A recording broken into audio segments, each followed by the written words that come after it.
Point of ವ್ಯೂನ ಮೂರನೇ ವಿಚಾರಕ್ಕೆ ಹೋಗೋದಾದ್ರೆ, ಇರಾನ್ ಮತ್ತು ಇಸ್ರೇಲ್ ಅಮೆರಿಕ ನಡುವೆ ನಡೆದಿರುವ ಸಂಘರ್ಷ ಬಹಳಷ್ಟು ಆತಂಕವನ್ನ ಮೂಡಿಸ್ತಾ ಇದೆ. ಗಲ್ಫ್ ರಾಷ್ಟ್ರಗಳಲ್ಲಿ ಇರಾನ್ ಪ್ರತಿರೋಧದ ದಾಳಿಯನ್ನು ನಡೆಸ್ತಾ ಇದೆ. ಹಾಗಾಗಿ ಅಲ್ಲಿನ ನೆರೆಹೊರೆಯ ರಾಷ್ಟ್ರಗಳು ಭೀತಿಗೆ ಒಳಗಾಗಿವೆ. ಹಾಗೆ ಅನೇಕ ಭಾರತೀಯರು ತಿಳ್ಕೊಂಡಿದ್ದಾರೆ. ಹೋರ್ಮುಜ್ ಜಲಸಂಧಿಯನ್ನು ಕೂಡ ಇರಾನ್ ಮುಚ್ಚಿದೆ. ಆದ್ರೂ ಒಂದು ಹಡಗು ಅದನ್ನ ದಾಟಿ ಬಂದಿದೆ ಸೌದಿ ಅರೇಬಿಯಾ ಕಡೆ ಅಂತ ಮಾಹಿತಿಗಳಿದೆ. ಮಾಧ್ಯಮಗಳು ಇದರ ಬಗ್ಗೆ ವರದಿಯನ್ನ ಮಾಡ್ತಾ ಇದಾವೆ. ಈ ನಡುವೆನೆ ಆಯತುಲ್ಲಾ ಅಲಿ ಖಾಮಿನೈ ಅವರ ಉತ್ತರಾಧಿಕಾರಿಯಾಗಿ, ಅಂದ್ರೆ ಅವರ ನಂತರದ ನಾಯಕನಾಗಿ, ಇರಾನ್ನ ಪ್ರಮುಖ ನಾಯಕನನ್ನಾಗಿ ಅವರ ಹಿರಿಯ ಪುತ್ರ ಮುಷ್ತಾಬನ್ನ ಆಯ್ಕೆ ಮಾಡಲಾಗಿದೆ. ಈ ನಡುವೆ ಇರಾನ್ ಯಾವುದೇ ರೀತಿಯ ಮಾತುಕತೆಗೆ ಸಿದ್ಧವಿಲ್ಲ ಅಂತ ಸ್ಪಷ್ಟಪಡಿಸ್ತಾ ಇದೆ. ಮತ್ತು ಅಮೆರಿಕ ಹಾಗೆಯೇ ಟ್ರಂಪ್ ನಮಗೆ ಮೋಸ ಮಾಡಿದ್ದಾರೆ ಅಂತ ಅಲ್ಲಿನ ವಿದೇಶಾಂಗ ಸಚಿವ ಅರಕ್ಚಿ ಹೇಳಿಕೆಯನ್ನ ಕೊಟ್ಟಿದ್ದಾರೆ. ಮಾತುಕತೆ ನಡೀತಿರುವ ಸಂದರ್ಭದಲ್ಲೇ ದಾಳಿಯನ್ನ ನಡೆದಿದೆ, ಇದಕ್ಕೆ ನಾವು ಉತ್ತರವನ್ನ ಪಡ್ಕೊಳ್ತೀವಿ ಅಂತ. ಹಾಗಾಗಿ ಅಷ್ಟು ಸುಲಭಕ್ಕೆ ಈ ಸಂಘರ್ಷ ನಿಲ್ಲುವ ಸಾಧ್ಯತೆಗಳು ಕಾಣಿಸ್ತಾ ಇಲ್ಲ. ತೈಲ ಸರಪಳಿ ಮೇಲೆ ಗಂಭೀರವಾದ ಹೊಡೆತ ಬಿದ್ದಿದೆ. ಭಾರತಕ್ಕೆ ರಷ್ಯಾ ತೈಲ ಪೂರೈಕೆ ಮಾಡೋದಾಗಿ ಈಗ ಹೇಳ್ತಾ ಇದೆ. ಹಾಗಾಗಿ ಇದು ಎಲ್ಲಿ ಹೋಗಿ ನಿಲ್ಲತ್ತೆ ಅನ್ನೋದು ಗೊತ್ತಿಲ್ಲ. ಒಂದು ತಿಂಗಳ ಕಾಲ ಈ ಸಂಘರ್ಷ ಮುಂದುವರಿಬಹುದು ಅಂತ ಟ್ರಂಪ್ ಹೇಳ್ತಾ ಇದ್ದಾರೆ. ಆದ್ರೆ ಟ್ರಂಪ್ಗೆ ಅವರ ದೇಶದಲ್ಲೇ ಬಲವಾದ ವಿರೋಧ ವ್ಯಕ್ತ ಆಗ್ತಾ ಇದೆ. ಯುದ್ಧದ ತೀರ್ಮಾನವನ್ನ ತೆಗೆದುಕೊಳ್ಬೇಕಾಗಿತ್ತು ಅಲ್ಲಿನ ಕಾಂಗ್ರೆಸ್, ಆದ್ರೆ ಏಕಪಕ್ಷೀಯ ನಿರ್ಧಾರವನ್ನ ತೆಗೆದುಕೊಂಡಿದ್ದಾರೆ ಅಂತ. ನಾಳೆ ಒಂದು ಸಭೆ ಕೂಡ ಇದೆ. ಈ ಸಭೆಯಲ್ಲಿ ಏನ್ ತೀರ್ಮಾನ ಆಗುತ್ತೆ ಅನ್ನೋದು ಗೊತ್ತಿಲ್ಲ. ದೇಶದ ಒಳಗೆ ಬಹಳ ದೊಡ್ಡ ವಿರೋಧವನ್ನ ಅವರು ಎದುರಿಸ್ತಾ ಇದ್ದಾರೆ. ಮತ್ತು ಅಮೆರಿಕದ ತೆರಿಗೆದಾರರ ಹಣ ಇಸ್ರೇಲ್ಗೆ ಹೊರಟೋಗ್ತಿದೆ ಅಂತ ಗಂಭೀರವಾದ ಆರೋಪಗಳು ಮತ್ತು ಅಸಮಾಧಾನಗಳು ದೇಶದ ಒಳಗೆ ಮೂಡ್ತಾ ಇದೆ. ಈ ಎಲ್ಲ ಹಿನ್ನೆಲೆಯಲ್ಲಿ ತಮ್ಮ ಪಾಯಿಂಟ್ ಆಫ್ ವ್ಯೂ ನ ಹಂಚಿಕೊಳ್ಳೋದಕ್ಕೆ ಈಗಿನ ಬೆಳವಣಿಗೆ, ಪರಿಣಾಮಗಳು ಮತ್ತು ಸಂಘರ್ಷದ ಸ್ವರೂಪ, ಇದೆಲ್ಲದರ ಬಗ್ಗೆ ನಮ್ಮ ಜೊತೆಗೆ ಮಾತನಾಡೋದಕ್ಕೆ ಹೋರಾಟಗಾರರು ಮತ್ತು ತಜ್ಞರು ಆಗಿರುವ ಶ್ರೀಪಾದ್ ಭಟ್ ಅವರಿದ್ದಾರೆ. ನಮಸ್ತೆ, ಸ್ವಾಗತ. ನಮಸ್ಕಾರ. ಇರಾನ್ ಮತ್ತು ಇಸ್ರೇಲ್ ಹಾಗೇನೆ ಅಮೆರಿಕ ಸಂಘರ್ಷವನ್ನ ತಾವ್ ಯಾವ ರೀತಿಯಾಗಿ ನೋಡ್ತೀರಿ? ನಾವು ಹೆಚ್ಚು ಮಾತಾಡಿದೀವಿ ಇದ್ರ ಬಗ್ಗೆ. ಆದ್ರೆ ಈಗಿನ ಇತ್ತೀಚಿನ ಅಪ್ಡೇಟ್ಸ್ ಗಳನ್ನ ಇಟ್ಕೊಂಡು ಮಾತಾಡೋದಾದ್ರೆ, ಅಲ್ಲಿನ ಉತ್ತರಾಧಿಕಾರಿ ಅಂದ್ರೆ ಅವರ ನಂತರದ ನಾಯಕನ ಆಯ್ಕೆ, ಹೊರ್ಮುಜ್ ಜಲಸಂಧಿ ಮುಚ್ಚಿರೋದು ಮತ್ತು ಅಲ್ಲಿನ ನಾಯಕರ ಹೇಳಿಕೆಗಳು, ಟ್ರಂಪ್ಗೆ ವಿರೋಧ ವ್ಯಕ್ತ ಆಗ್ತಿರೋದು, ಇದೆಲ್ಲದರ ಕುರಿತಾಗಿ ತಮ್ಮ ಪಾಯಿಂಟ್ ಆಫ್ ವ್ಯೂ? ಇದು ಆಗ್ಲೇ ಚರ್ಚೆ ಆಗೋಗಿರೋದ್ರಿಂದ ಹೊಸದಾಗಿ ಏನ್ ಹೇಳ್ಬೇಕಂತ ನಾವು ಮತ್ತೆ ಯೋಚನೆ ಮಾಡ್ಬೇಕಾಗ್ತದೆ. ಒಂದು ಮೇಲ್ನೋಟಕ್ಕೆ 4ರಿಂದ 5 ವಿಷಯಗಳು ನಮ್ಗೆ ಕಾಣ್ತಾ ಇದಾವೆ. ವಿಜುವಲ್ ಅಂದ್ರೆ ಗೋಚರ ಆಗುವಂತ ಸಂಗತಿಗಳು. ಮೇಲ್ನೋಟಕ್ಕೆ ಕಾಣುವಂತ ಒಂದಂದ್ರೆ ಯುದ್ಧದಾಹಿ ಅಮೆರಿಕ, ವಾರ್ ಮಾಂಗ್ ಅಂತ ಕರೀತಾರಲ್ಲ, ಯುದ್ಧೋನ್ಮತ್ತ ಅಮೆರಿಕ ಅಂತ ಏನ್ ಕರಿತಾ ಇದೀವಿ, ಅದು ಏಕಪಕ್ಷೀಯವಾಗಿ ಇರಾನ್ ಮೇಲೆ ದಾಳಿ ಮಾಡ್ತಾ ಇದೆ. ಎರಡನೇದು ವಾರ್ ಕ್ರಿಮಿನಲ್ ಅಂತ ಕರೆಯಲ್ಪಟ್ಟ ನೇತನ್ಯಾಹು, ಇಸ್ರೇಲ್ ಯುದ್ಧ ಆರೋಪ ಅಂತ ಹೇಳ್ಬಿಟ್ಟು ವಿಶ್ವಸಂಸ್ಥೆಯ ಇಂಟರ್ನ್ಯಾಷನಲ್ ಕ್ರಿಮಿನಲ್ ಕೋರ್ಟ್ ಅವ್ರನ್ನ ಕರೆದಿದೆ, ಅಧಿಕೃತವಾಗಿ ಕರೆದಿದೆ. ವಾರ್ ಕ್ರಿಮಿನಲ್ ಅಂತ ಕರೆದಿರುವಂತ ನೇತನ್ಯಾಹು ಜೊತೆಗೆ ಹೇಳ್ಬಿಟ್ಟು ಏಕಪಕ್ಷೀಯವಾಗಿ ಇರಾನ್ ಮೇಲೆ ದಾಳಿ ಮಾಡ್ತಿರುವಂತದ್ದು ಸ್ಪಷ್ಟವಾಗಿದೆ, ಇದು ಮೇಲ್ನೋಟಕ್ಕೆ ಕಾಣುವಂತೆ. ಇದು ಒಂದನೇ ಆಯಾಮ. ಎರಡನೇ ಆಯಾಮ ಭಾರತದ ಪರಿಸ್ಥಿತಿ. ಭಾರತ ಇಂತಹ ಸಂದರ್ಭದಲ್ಲಿ, ಜಾಗತೀಕರಣ ಸಂದರ್ಭದಲ್ಲಿ ನಾವು ನೆಹರು ಕಾಲದ ಆಲಿಪ್ತ ನೀತಿಯನ್ನು ಈಗ ನಿರೀಕ್ಷೆ ಮಾಡೋದು ಕಷ್ಟ ಅಂತ ಒಪ್ಕೋಣ. ಸದ್ಯಕ್ಕೆ ಚರ್ಚೆಗೋಸ್ಕರ ಒಪ್ಕೋಣ. ಆ ಕಾಲದ ಆಲಿಪ್ತ ನೀತಿ ಅಂತಿದೆ, ಈಗ ತಟಸ್ಥವಾಗಿರುವಂತದ್ದು. ಭಾರತ ಮೊದಲಿಂದಲೂ ಪ್ಯಾಲೆಸ್ತೇನ್ ಬೆಂಬಲಿಸಿದ್ರು. ಲೆಬನಾನ್ ಪರದ ಬೆಂಬಲ ಆಗಿದ್ದಂಥದ್ದು. ಇಸ್ರೇಲ್ ಜೊತೆಗೆ ಯಾವುದೇ ರೀತಿಯ ವ್ಯವಹಾರವನ್ನೇ ನಿರಾಕರಿಸಿದಂತ ಸಂದರ್ಭದಿಂದ ಪಿ ವಿ ನರಸಿಂಹರಾವ್ ಕಾಲದಲ್ಲಿ ಸಣ್ಣ ಮಟ್ಟದ ವ್ಯಾಪಾರ ಶುರುವಾಗಿ ಇವತ್ತು ಯಾವತ್ತಿಗೆ ಬಂದಂತೆಲ್ಲ ಗೊತ್ತಿದೆ, ಆಲ್ರೆಡಿ ಚರ್ಚೆ ಮಾಡಿದೀವಿ. ಅಂತ ಸಂದರ್ಭದಲ್ಲಿ ಭಾರತ ಯಾವ ವಿದೇಶಾಂಗ ನೀತಿಯನ್ನ ಹೊಂದಬೇಕಾಗುತ್ತೆ ಎನ್ನುವಂತ ಪ್ರಶ್ನೆ ಇವತ್ತು ದಾಟ್ಕೊಂಡ್ಬಿಟ್ಟು ಹೇಗೆ ಭಾರತ ತನ್ನನ್ನು ತಾನು ಸಂಕಷ್ಟದಲ್ಲಿ ಸಿಲುಕಿಸಿಕೊಂಡಿದೆ, ಒಂದು ನಗಪಾಟಲಿಗೆ ಈಡಾಗಿರುವಂತದ್ದು ಒಂದಾದ್ರೆ, ತನ್ನನ್ನು ತಾನು ಸಂಕಷ್ಟ ಸಿಲುಕಿಸಿಕೊಂಡಿರುವಂತ ದುರಂತ ಸ್ಥಿತಿಯಲ್ಲಿ ನಾವಿದೀವಿ. ಇದು ಎರಡನೇ ಚರ್ಚೆ. ಅಂದ್ರೆ ಪ್ರಧಾನಿಯವರು ಇಸ್ರೇಲ್ಗೆ ಹೋಗಿ ಅಲ್ಲಿ ಯಾವುದೋ ಒಂದು ಅವಾರ್ಡ್, ಅದು ಲೆಕ್ಕಕ್ಕಿಲ್ದಂತ ಪ್ರಶಸ್ತಿ ತಗೊಂಡು ಬಂದ ಸಂದರ್ಭದಲ್ಲಿ ಪ್ರಧಾನಿಯವರಿಗೆ ಇದರ ಮುನ್ಸೂಚನೆ ಗೊತ್ತಿರ್ಲಿಲ್ವಾ? ಅವ್ರು ಹೋಗಿ ಬಂದು 2 ದಿವಸದಲ್ಲಿ ಅಟ್ಯಾಕ್ ಆಗಿರುವಂತದ್ದು. ಪ್ರಧಾನಿಯವರಿಗೆ ಇದರ ಮುನ್ಸೂಚನೆ ಗೊತ್ತಿರ್ಲಿಲ್ವ ಎನ್ನುವಂತ ಪ್ರಶ್ನೆ ಎಲ್ಲರಿಗೂ ಕಾಡ್ತಾ ಇದೆ. ಇದು ಯಾವ ರೀತಿಯ ವಿದೇಶಾಂಗ ನೀತಿಯಾಗಿತ್ತು? ಮುನ್ಸೂಚನೆ ಗೊತ್ತಿಲ್ವ ಅಂತಂದ್ರೆ ಹಂಗಿದ್ರೆ ಭಾರತ ಮತ್ತು ಇಸ್ರೇಲ್ ನಡುವೆ ಯಾವ ರೀತಿಯ ಸಂಬಂಧ ಇದೆ? ಅಮೆರಿಕ ಭಾರತಕ್ಕೆ ಯಾತಕ್ಕೆ ಮುಂಚೆಯಾಗಿ ಹೇಳಲಿಲ್ಲ ಈ ತರದ ಧೋರಣೆ, ಈ ತರದ ವಿಷಯವನ್ನಂತ ಪ್ರಶ್ನೆ ಆಗುತ್ತೆ. ಗೊತ್ತಿತ್ತು ಅಂದ್ರೆ ಇದು ಮೋದಿ ಅವರು ಗುರುತಿಸ್ಬೇಕಾಗತ್ತೆ. ಗೊತ್ತಿದ್ದು ಸಹ ನೀವು ಅಲ್ಲಿ ಹೋಗಿದ್ದೀರಾ ಮತ್ತು ಅನೇಕ ಭಾರತೀಯರ ಪ್ರಾಣವನ್ನ ಅಲ್ಲಿ ಅಪಾಯಕ್ಕೆ ಕೂಡು ಮಾಡಿದೀರಾ, ಯಾಕೆ ಮುಂಚೆನೆ ಗೊತ್ತಿರೋ ಅವ್ರನ್ನ ಎವಾಕ್ಯುಯೇಷನ್ ಮಾಡಬಹುದಾಗಿತ್ತಲ್ಲ ಅಂತ. ಮೂರನೇದಾಗಿ ವಿದೇಶಾಂಗ ನೀತಿಯ ನಿಲುವೇನಾಗಿದೆ, ಭಾರತದ ವಿದೇಶಾಂಗ ನೀತಿಯ ನಿಲುವೇನೆನ್ನುವಂತ ಪ್ರಶ್ನೆ ಎಲ್ಲರೂ ಕೇಳ್ತಾ ಇದ್ದಾರೆ. ಇವತ್ತು ತೈಲ ಬೆಲೆ ಇವತ್ತಿನ ದಿನದಲ್ಲಿ $83 ಆಗಿದೆ. ಕ್ರೂಡ್ ಆಯಿಲ್ ಬೆಲೆ, ಬ್ಯಾರೆಲ್ನ ಡಾಲರ್ $83 ಆಗಿದೆ. ಇದೇ ಮುಂದುವರೆದ್ರೆ ಮುಂದಿನ 2 ದಿನಗಳಿಗೆ $100 ಬ್ಯಾರಲ್ ಆಗುತ್ತೆ. ಬ್ಯಾಲರ್ ಅನ್ನುವಂಥ ಜೊತೆಗಳು ಓದ್ತಾ ಇದ್ದೀವಿ. ಇವತ್ತು ಭಾರತ ಇರಾನಿಂದ ಏನ್ ಬರ್ತಾ ಇತ್ತು ಅದನ್ನ ಇವಾಗ ಸ್ವೀಕರಿಸುವ ಹಂತದಲ್ಲಿ ಇಲ್ವೇ ಇಲ್ಲ. ಆಯಿಲ್ ಅನ್ನ ಇನ್ನು ಭಾರತ ಇಲ್ಲಿಂದ ರಷ್ಯಾದಿಂದ ತಗೊಳ್ಬೇಕಾಗಿತ್ತು, ಆದ್ರೆ ಟ್ರಂಪ್ ಅವರು ಬ್ಲಾಕ್ ಮೇಲ್ ಮಾಡ್ಬಿಟ್ಟು ದಿಗ್ಬಂಧನ ಇರೋದ್ರೆ ಸೊ ರಷ್ಯಾದಿಂದ ಬರ್ತಾ ಇಲ್ಲ. ಮಧ್ಯ ಏಷ್ಯಾದಿಂದ ತೊಗೊಳಕ್ ಸಾಧ್ಯ ಇಲ್ಲ, ಅಲ್ಲಿ ಯುದ್ಧದ ವಾತಾವರಣ ನಿರ್ಮಾಣ ಆಗಿದೆ. ಇವತ್ತು 80% ಭಾರತ ತೈಲ ಆಮದಿನ ಮೇಲೆ ಡಿಪೆಂಡ್ ಆಗಿರುವಂತ ಸಂದರ್ಭ ಇದು. 80% ತೈಲ ಆಮದಿನ ಮೇಲೆ ಡಿಪೆಂಡ್ ಆಗಿದೆ. ಈ ಕಡೆ ವೆನಿಜುವೆಲಾದಿಂದ ತಗೋಬೇಕಂದ್ರೆ ಅದು ಸಾಧ್ಯವಿಲ್ಲ. ಈ ತರದ ಒಂದು ಸಂದಿಗ್ಧ ಪರಿಸ್ಥಿತಿಯಲ್ಲಿ ಸಿಲುಕೊಂಡಿದೆ ಭಾರತ. ಮುಂದಿನ ದಿನಗಳಲ್ಲಿ ತೈಲದ ಕೊರತೆಗೆ ಈಡಾಗುವಂತಹ ದಿನಗಳು ಇದಾವೆ. ಇದು ಒಂದು ಭಾರತದ ವಾತಾವರಣ. ಓಕೆ, ಶ್ರೀಪದ್ ಭಟ್ ಅವರೇ, ಈ ನೀವ್ ಹೇಳಿರೋ ದೃಷ್ಟಿಕೋನದಲ್ಲಿ ನೋಡೋದಾದ್ರೆ ರಷ್ಯಾಗೆ ಹಾಗೆ ನೋಡಕ್ ಹೋದ್ರೆ ಇರಾನ್ ಸ್ನೇಹಿತ ರಾಷ್ಟ್ರ, ತಕ್ಷಣಕ್ಕೆ ಅದರ ಸಹಾಯಕ್ಕೆ ಧಾವಿಸುತ್ತೆ ಅಂತ ಅಂದ್ಕೊಂಡಿದ್ವಿ ನಾವು, ಚೀನಾ ಮತ್ತು ರಷ್ಯಾ. ಆದ್ರೆ ನೀವು ಬಹಳ ಚೆನ್ನಾಗಿ ಗೊತ್ತು ನಿಮ್ಗೆ, ಯುದ್ಧಗಳು ಒಂದು ಕ್ಯಾಪಿಟಲಿಸ್ಟ್ ಬಂಡವಾಳಶಾಹಿಗಳು ಆ ತರದ ನಡೆಯೋ ಕಾರಣಕ್ಕಾಗಿ ತನ್ನ ಆರ್ಥಿಕತೆಯನ್ನ ದೃಷ್ಟಿಯಲ್ಲಿ ಇಟ್ಕೊಂಡು ಇರಾನ್ ನಿಂದ ತೈಲ ಪೂರೈಕೆ ನಿಲ್ಲಿ ಅಂತ ರಷ್ಯಾ ಕಾಯ್ತಿದ್ದ. ಈಗ ಭಾರತಕ್ಕೆ ನಾವು ತೈಲ ಪೂರೈಕೆ ಮಾಡ್ತೀವಿ ಅಂತ ಹೇಳ್ತಾ ಇದ್ದಾರೆ, ಬೇರೆ ದೇಶಗಳಿಗೆ ನಾವು ಪೂರೈಕೆ ಮಾಡ್ತೀವಿ ಅಂತ. ಅಮೆರಿಕದ ಒತ್ತಡದಿಂದ ಸ್ವಲ್ಪ ಕಡಿಮೆ ಆಗಿತ್ತು, ಆದ್ರೆ ಈಗ ಇರಾನ್ ನಿಂದ ತೈಲ ಬರದೇ ಇರೋ ಕಾರಣಕ್ಕಾಗಿ ಮತ್ತೆ ರಷ್ಯಾಗೆ ಹೊಸ ಅವಕಾಶಗಳು ಇದರಿಂದ ಉದಯ ಆಗತ್ತೆ. ಹೇಗ್ ನೋಡ್ತೀವಿ ಅಂದ್ರೆ ಎಲ್ಲಾ ಸ್ನೇಹಿತರಿಗಿಂತ ಹೆಚ್ಚು? ಹೇಳಿ. ನನಗೆ ಇಲ್ಲಿ ರಷ್ಯಾದ ಬಗ್ಗೆ ಅಷ್ಟು ಆಸಕ್ತಿ ಇಲ್ಲ, ಯಾಕಂದ್ರೆ ರಷ್ಯಾ ಅಂತೂ ಒಂದು ಶಕ್ತಿಯುತ ರಾಷ್ಟ್ರ ಉಳ್ಕೊಂಡಿಲ್ಲ. ನನಗೆ ಆಶ್ಚರ್ಯ ಆಗ್ತಿರುವಂತ ಚೀನಾದ ಬಗ್ಗೆ. ಚೀನಾ ಇವತ್ತು ಬಲು ದೊಡ್ಡ ಆರ್ಥಿಕ ಶಕ್ತಿಯಾಗಿದೆ ಮತ್ತು ಶಸ್ತ್ರಾಸ್ತ್ರಗಳ ಕುರಿತು ಅದನ್ನು ಕೂಡ ದೊಡ್ಡದಾಗಿ ಕಟ್ತಾ ಇದೆ ಅಂತ ಗೊತ್ತಿದೆ. ಯಾಕೆ ಚೀನಾ ಯುದ್ಧದಲ್ಲಿ ಮಧ್ಯ ಪ್ರವೇಶ ಮಾಡ್ತಾ ಇಲ್ಲ? ಇದು ನಾವು ಅರ್ಥ ಮಾಡ್ಕೊಳ್ಬೇಕಾಗಿದ್ದು ಬಂಡವಾಳಶಾಹಿತನ. ಒಂದು ಆರ್ಥಿಕವಾಗಿ ತನ್ನನ್ನ ವ್ಯಾಪ್ತಿಯನ್ನು ವಿಸ್ತರಿಸಬೇಕಾದಾಗ ಚೀನಾ ವಿಸ್ತರಿಸ್ಕೊಳ್ತಿರೋದು ಆರ್ಥಿಕವಾಗಿ ಸದೃಢಗೊಳ್ತಾ ಇದೆ. ಎಲ್ಲಾ ದೇಶಗಳಲ್ಲಿ ಚೀನಾ ಬೆಳೀತಾ ಇದೆ ಆರ್ಥಿಕವಾಗಿ. ಅಮೆರಿಕದಲ್ಲಿ ಬೆಳೀತಾ ಇದೆ, ಪಶ್ಚಿಮ ರಾಷ್ಟ್ರಗಳಲ್ಲಿ ಬೆಳೀತಾ ಇದೆ, ಪೂರ್ವ ರಾಷ್ಟ್ರಗಳಲ್ಲಿ ಹೀಗಾಗಿ ಆರ್ಥಿಕವಾಗಿ ತನ್ನನ್ನು ವಿಸ್ತರಿಸಿಕೊಳ್ಳುವಂತ ಸಂದರ್ಭದಲ್ಲಿ ಅನಗತ್ಯವಾಗಿ ಯುದ್ಧದಲ್ಲಿ ಮಧ್ಯ ಪ್ರವೇಶ ಮಾಡಿ ಇರಾನ್ಗೆ ಬಹಿರಂಗವಾಗಿ ಬೆಂಬಲ ಕೊಟ್ಟು ತನ್ನ ಆರ್ಥಿಕತೆಗೆ ನಷ್ಟ ಮಾಡ್ಕೊಳ್ಳಿಕ್ಕೆ ಚೀನಾಗೆ ಇಷ್ಟ ಇದ್ದಂತಿಲ್ಲ. ಅದು ಮೊದಲನೇದಾಗಿ. ಯಾಕಂದ್ರೆ ಪಶ್ಚಿಮ ರಾಷ್ಟ್ರಗಳು ಸಂಪೂರ್ಣವಾಗಿ ದಿಗ್ಬಂಧನ ಏರ್ಬಿಟ್ರೆ ಚೀನಾದ ಇದಕ್ಕೆ ಆರ್ಥಿಕವಾಗಿ ಅದಕ್ಕೆ ಹಿನ್ನಡೆ ಆಗುತ್ತೆ. ಆ ಕಾರಣಕ್ಕೆ ಅದೊಂದು ಬಂಡವಾಳಶಾಹಿ ನೀತಿಯನ್ನು ಅನುಸರಿಸ್ತಾ ಇದೆ. ಅದೇ ರೀತಿ ತನ್ನ ಶಸ್ತ್ರಾಸ್ತ್ರಗಳ ಪೂರೈಕೆ ಕೂಡ ಆಗ್ಬೇಕಲ್ಲ, ಅದು ಶಸ್ತ್ರಾಸ್ತ್ರಗಳನ್ನ ಕಟ್ಟಿದೆ, ಅದರ ಮಾರಾಟವಾಗ್ಬೇಕು. ಅಮೆರಿಕ ಕೂಡ ಯುದ್ಧ ಮಾಡ್ತಿರುವಂತದ್ದು ಶಸ್ತ್ರಾಸ್ತ್ರಗಳ ಲಾಭದಿಂದ. ಅಮೆರಿಕಕ್ಕೆ ಅತಿ ಹೆಚ್ಚಿನ ದುಡ್ಡು ಬರುವಂತದ್ದೇ ಶಸ್ತ್ರಾಸ್ತ್ರಗಳ ಮಾರಾಟದಿಂದ.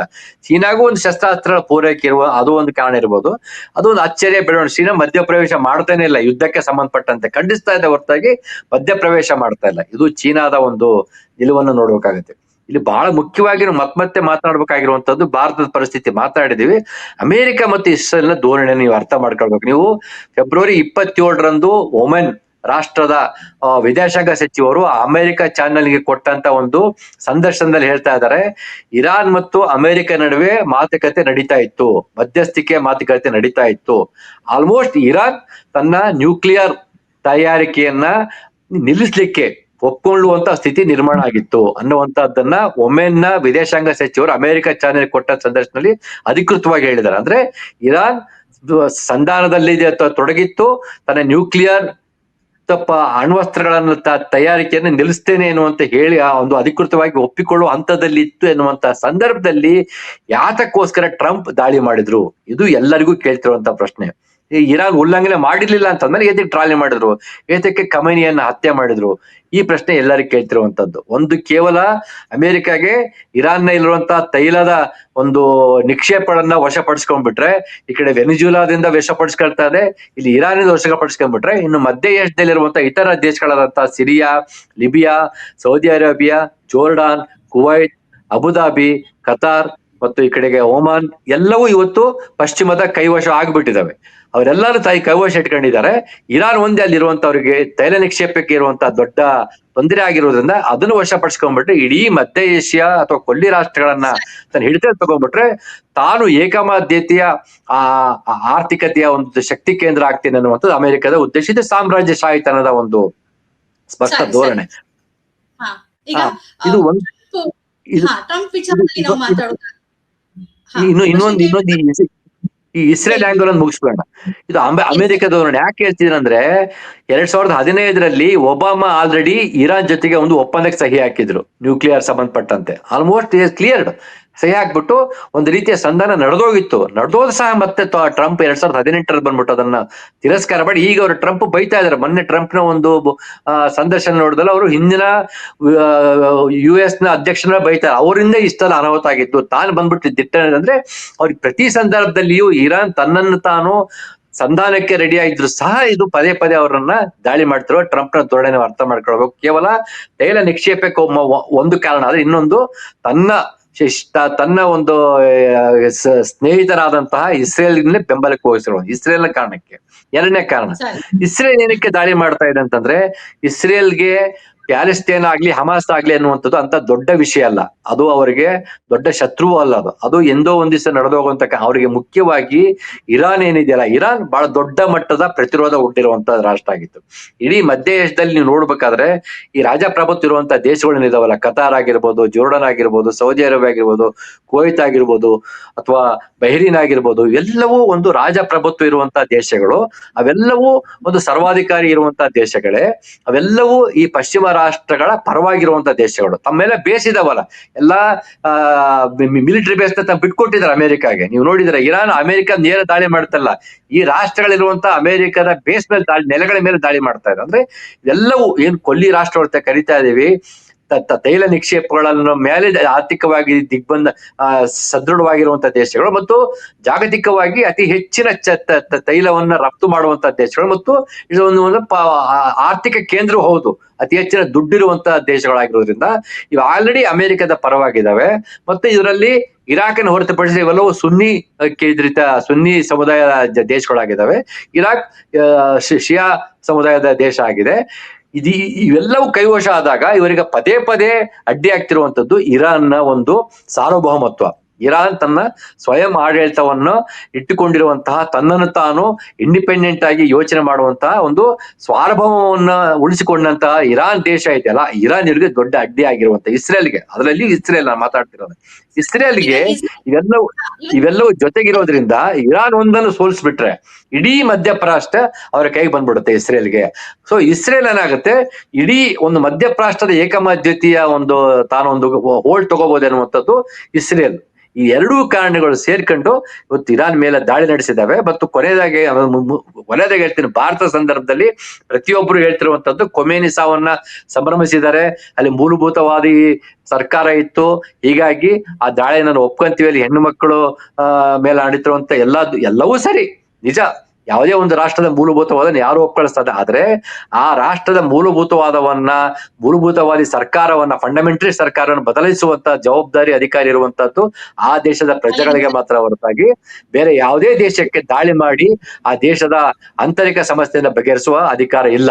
ನಾವು ಇದೇ ಪ್ರಶ್ನೆಯನ್ನ ಭಾರತದಲ್ಲಿ ಖೊಮೇನಿ ಹತ್ಯೆಯನ್ನು ಸಂಭ್ರಮಿಸ್ತಿರುವಂತಹ ಬಲಪಂಥೀಯರಿಗೆ ಕೇಳ್ಬೇಕಾಗಿತ್ತು.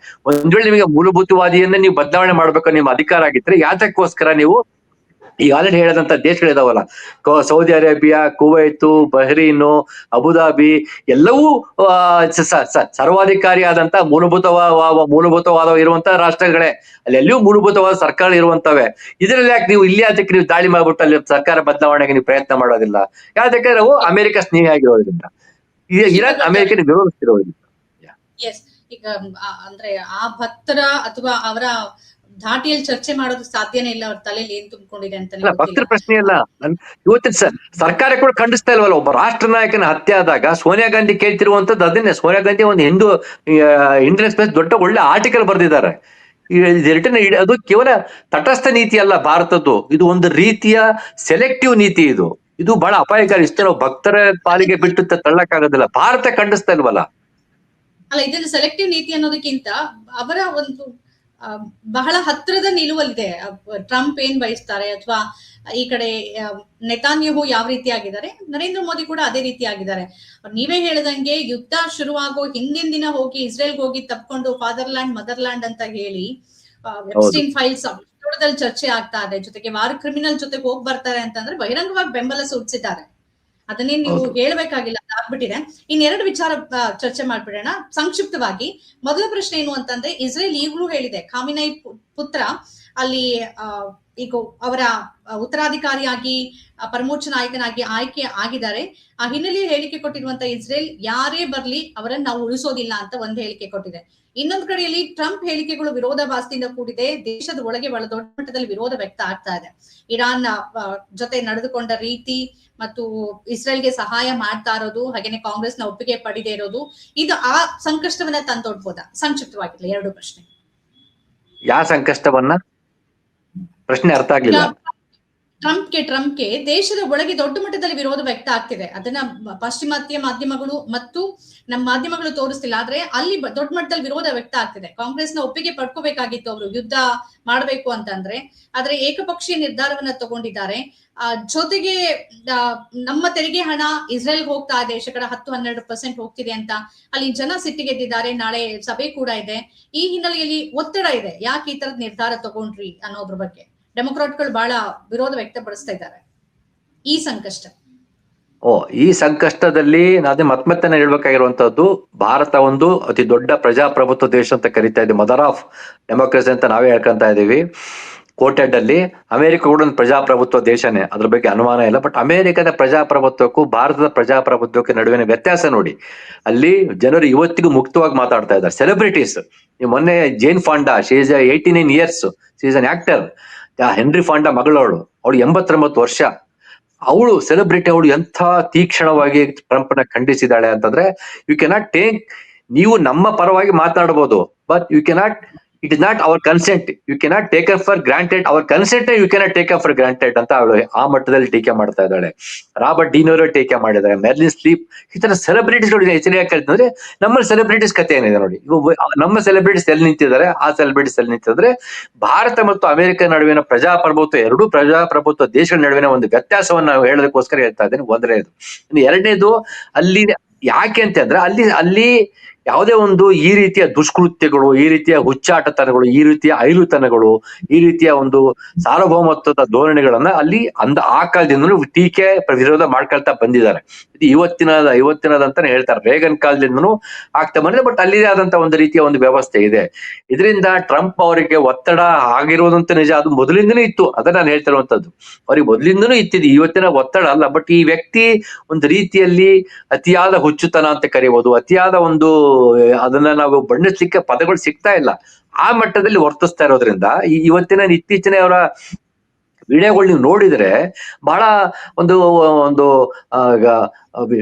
ವಿಕ್ಷಿಪ್ತತೆ ಅವರ ದನಿಯಲ್ಲಿ ಕಾಣ್ತಾ ಇದೆ. ಮೊದಲಿನ ಒಂದು ಕಾನ್ಫಿಡೆನ್ಸ್ ಅವರಲ್ಲಿ ಕಾಣ್ತಾ ಇಲ್ಲ, ಅವರ ದನಿಯಲ್ಲಿ ವಿಕ್ಷಿಪ್ತತೆ ಕಾಣ್ತಾ ಇದೆ. ಇದನ್ನ ನಾವು ಅರ್ಥ ಮಾಡ್ಕೊಳ್ಬೇಕು. ಬಟ್ ಇನ್ನೊಂದು ಪ್ರಾಬ್ಲಮ್ ಇದೆ, ಅಲ್ಲಿನ ಮೀಡಿಯಾಗಳು ಇದಾವಲ್ಲ, ಅವು ಒಂದು ಜ್ಯೂಸ್, ಈ ಇಸ್ರೇಲ್ ನ ಒಂದು ಜ್ಯೂಸ್ ಇದಾರಲ್ಲ, ಜ್ಯೂಸ್ ನ ಸಪೋರ್ಟ್ ಮಾಡ್ತಾ ಇದ್ದಾರೆ. ಅದು ಒಂದು ಅಲ್ಲಿನ ಒಂದು ಟ್ರಂಪ್ಗೆ ಸಿಗ್ತಿರುವಂತ ಬಹಳ ದೊಡ್ಡ ಬೆಂಬಲ, because of the juice question.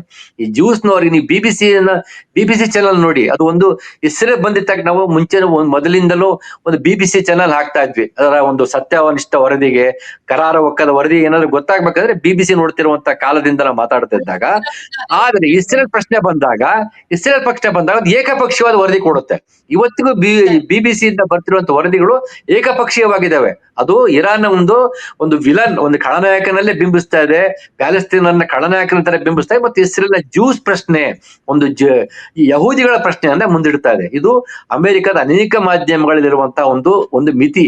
ಈ ಮಿತಿ ಇರೋದ್ರಿಂದ ಮಾಧ್ಯಮಗಳ ಸಂಬಂಧಪಟ್ಟಂತೆ ಟ್ರಂಪ್ಗೆ ಅಂತ ದೊಡ್ಡ ಬಿಕ್ಕಟ್ಟು ಆಗ್ಲಿಕ್ಕಿಲ್ಲ. ಆದ್ರೆ ಅಲ್ಲಿಯ ಜನಗಳು ಪ್ರಶ್ನೆ ಮಾಡಕ್ ಶುರು ಮಾಡಿದ್ದಾರೆ, ಬೀದಿಗಳಿಗೆ ಬಂದಿದ್ದಾರೆ, ಸೆಲೆಬ್ರಿಟೀಸ್ಗಳು ಮಾತಾಡ್ತಾ ಇದ್ದಾರೆ, ಒತ್ತಡ ಸೃಷ್ಟಿಸಬಹುದು. ಆದ್ರೆ ಟ್ರಂಪ್ ಅವೆಲ್ಲವನ್ನು ಮೀರಿದಂತೆ ವರ್ತಿಸ್ತಿರೋದನ್ನ ಕೂಡ ನಾವು ಎರಡನೇ ಅವಧಿಯಲ್ಲಿ ನೋಡ್ತಾ ಇದ್ದೀವಿ. ನೀವು ಒಂದ್ ಕಡೆದಾಗ ಹೇಳಿ ಮುಗಿಸ್ಬಿಡ್ತೀನಿ, 2024 ಚುನಾವಣಾ ಸಂದರ್ಭದಲ್ಲಿ ಕಮಲಾ ಹ್ಯಾರಿಸ್ ನ ಗೆಲ್ಲಿಸಿದ್ರೆ, ಡೆಮೊಕ್ರೆಟಿಕ್ ಅಭ್ಯರ್ಥಿ ಕಮಲಾ ಹ್ಯಾರಿಸ್ ನ ಗೆಲ್ಲಿಸಿದ್ರೆ ನಿಮ್ಮನ್ನ ಅವಳು ಯುದ್ಧದ ಕಡೆಗೆ ತಗೊಂಡು ಹೋಗ್ತಾಳೆ. ನೀವು ಯುದ್ಧದ ವಿರುದ್ಧ ದಿಕ್ಕಿಗೆ ಹೋಗ್ಬೇಕಂದ್ರೆ ಟ್ರಂಪ್ ನ ಗೆಲ್ಲಿಸಿರುವಂತ ಬಹಳ ದೊಡ್ಡ ಪ್ರಚಾರ ನಮ್ತು ಈ ಡೆಮೊಕ್ರಾಟ್ಸ್ಗಳು ಯುದ್ಧಕ್ಕೆ ಕಾರಣ ಆಗ್ತಾರೆ ಅನ್ನೋ ಒಬಾಮವನ್ನ ಉಲ್ಲೇಖಿಸ್ಬಿಟ್ಟು ಮಾತನಾಡ್ಬಿಟ್ಟು ಅದು ಒಂದು ಕೂಡ ಮುಖ್ಯ ಕಾರಣ ಆಗಿತ್ತು ಟ್ರಂಪ್ ನ ಗೆಲುವಿಗೆ. ಯುದ್ಧವನ್ನು ನಿಲ್ಲಿಸ್ತಾರೆ, ಯುದ್ಧ ಮಾಡಕ್ ಬಿಡೋದಿಲ್ಲ ಅನ್ನುವಂತ ಮುಖ್ಯ ಕಾರಣ ಆಗಿತ್ತು. ಇವತ್ತು ಅದೇ ಟ್ರಂಪ್ ಅವ್ರು ಏನು ಯಾವ ಕಾರಣಕ್ಕೆ ಮತ ಹಾಕಿದ್ರು ಅದಕ್ಕೆ ವಿರುದ್ಧವಾಗಿ ವರ್ತಿಸ್ತಾ ಟ್ರಂಪ್ ಬಂದ್ರೆ ಅನೇಕ ಕಡೆಗಳು ಯುದ್ಧಗಳು ಮಾಡಿದ್ದಾರೆ. ಹೀಗಾಗಿ ಜನಗಳಿಗೆ ಭ್ರಮ ನಿರಸನ ಆಗಿರೋದು ನಿಜ.